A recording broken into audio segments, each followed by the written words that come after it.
Husband gave wife a secret travel trip, turns out it was. Hi everyone, welcome back to another Reddit cheating story.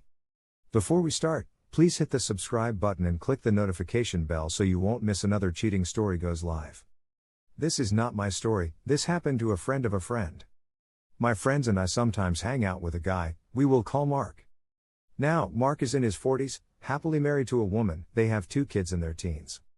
I will tell this story as accurately as possible from what Mark told us. As you all know, married life can often get boring with 9-to-5 jobs, mundane life in a small-time village, kids are growing up so you don't have to look after them 24/7 anymore. So you do what you can to make life interesting. You get a dog, start some hobbies, etc., etc. Or so at least Mark thought. He also thought that his happy little life would last forever. Wrong. Mark found out through the grapevine that while he was playing sports, being at work, trying to break the boring life they were having, his wife, let's call her Mandy, was attending to some hobbies of her own. Hobbies that included getting sweaty and real passionate with another man from a few towns over. At first the rumors didn't bother him, they were rumors after all. But something in Mandy's behavior started to change. No more funny time with Mark, she started to get distant, no more talking, just yelling, being annoyed, etc., etc. It went on for a few months. This struck Mark as off, and one time after we were done playing soccer, he asked us what to do. We came up with several pieces of advice, like confronting her. But Mark didn't want to ruin his marriage over some mood swings and a rumor. So he did what every sane man would do. He set up cameras all through the house. And I am talking about high-quality stuff here. He had cameras in the bathroom, living room, their bedroom, basically everywhere but the room of his children. He updated us on his new hobby and his setup, and things cooled off for a few weeks. After a few weeks after soccer time we went out for a few beers.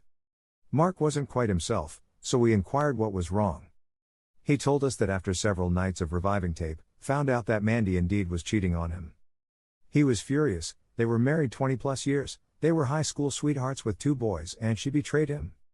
Now comes the revenge part. He didn't confront her right ahead. Mark formulated a plan.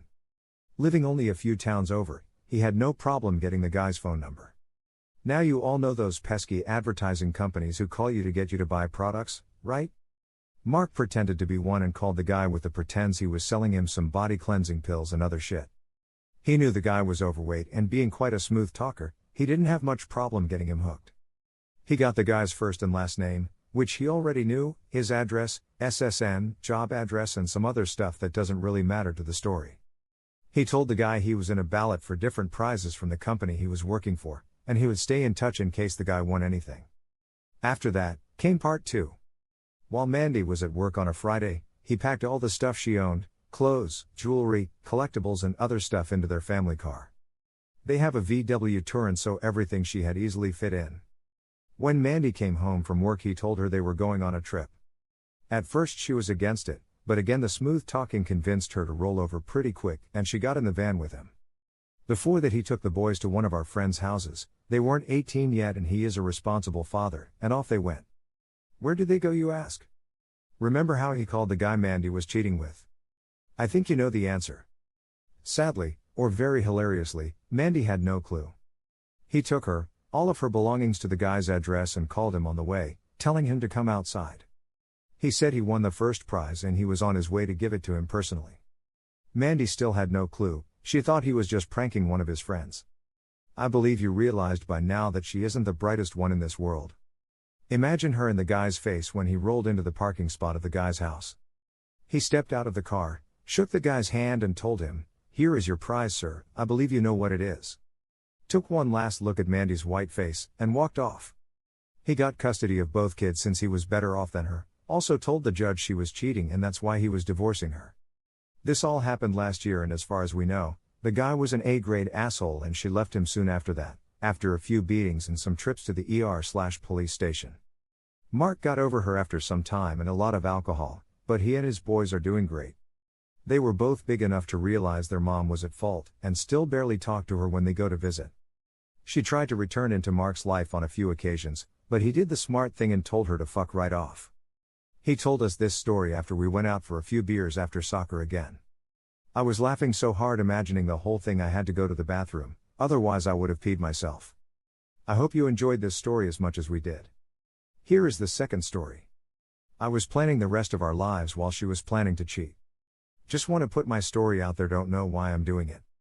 But maybe I could use some input.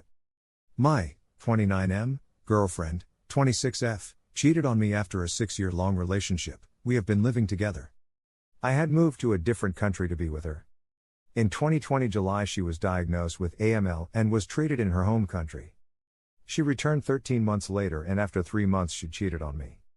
I was there for her through her treatment for 13 months and I have been suffering from depression, but she just gave it 3 months after coming back and cheated on me. I found out about the affair and she put the blame on her mental health. Since everything I had supported her through, I gave her another chance. For the next 3 weeks I put my emotions on the back seat and took care of her happiness and mental health only for her to cheat on me again. This time I caught them sleeping together. I was going to propose to her in May this year and even told her brother during Christmas about my plans. So after catching them the second time I told her family everything and she has since then blocked me everywhere. Now I've handed in my resignation at my workplace and will return back to my country. I feel used and thrown away. I was there for this person at their lowest point in life and they hurt and betrayed me when I needed them back. I don't know what to feel. I don't know what to do. I was planning the rest of our future together and now I find myself alone. Here are some of the best comments from our community. Horrible, absolutely horrible. I'm sorry this happened to you. You did the right thing by breaking it off. Moving back to your home country is the best thing. Also be grateful you didn't marry this witch. She definitely took you for granted. There is a silver lining here. You weren't married to her when you found out she cheated. Go no contact and travel. Focus on yourself. Think of it as some sort of revenge because the best revenge is to live a better life. Somehow, you'll have to learn to be okay without her. Even if everything seems okay, you'll look at her sometimes and wonder if she's cheating on you. That's not healthy. Focus on yourself and keep your mind busy. Live your life for you. Here is the third story. I told our kids what my wife did when we were getting divorced. Alright, this is messy. Me and my ex-wife got married at 23, and had 3 kids. The 3 kids are 17, 15 and 14. I recently found out my ex-wife has been cheating on me for 3 years. Once I confronted her she broke down, saying that I was never home, always working. BTW I worked like that so she could be a stay-at-home mom. I raised my kids to know that cheating is one of the worst things in the world. If you no longer love someone, break up with them, don't cheat. Even if you have issues with the relationship, work it out or leave them. Now, before we sat them down, their mother begged me to not tell them she cheated. I told her that if they asked, I would not lie. She tried to dance around the whole reason for the divorce, citing adult issues. Our 14-year-old asked why we were getting a divorce, and I told him, flat out, she'd cheated on me for 3 years. The mother immediately burst out crying, and all the kids were incredibly angry with her. It's been 3 months and they still haven't spoken to her, saying she ruined their family and their lives, and that she's a cheater and a liar. She's been coming after me online saying that I'm a bastard and ruined her relationship with her kids. Here are some of the best comments from our community. I am a child of divorce. I would have rather known the truth at the time my parents split than learn it a few years later. Your wife cheated. That is a fact. She wanted to conceal that fact. That is an unrealistic expectation. Bad news is not a fine wine. It does not improve with age. Her relationship with the children took a backseat to her infidelity the moment she cheated. You owe her nothing. Especially lying to protect her. Thank you for watching and don't forget to subscribe and turn on the notification bell for any future cheating stories.